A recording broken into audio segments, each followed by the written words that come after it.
कहीं सबिहा ने मेहमानों को रोक तो नहीं लिया? मेरे खुदा, उसने जिहान और करीम के साथ कुछ ना किया हो। नहीं, मैंने उसका कहा मान लिया था। उसने किसी को नुकसान नहीं पहुंचाया होगा।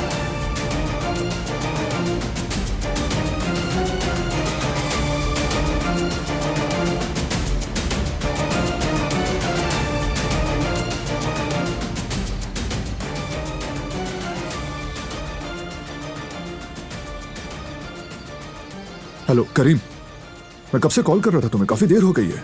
मेरा दिल अब ये सब बर्दाश्त नहीं कर सकता। आखिर उस औरत का प्लान क्या है?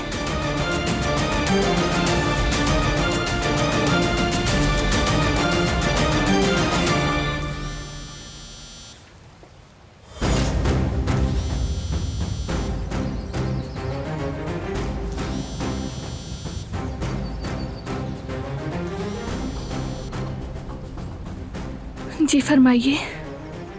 10 मिनट में घर के पीछे वाले गार्डन में पहुंच जाना।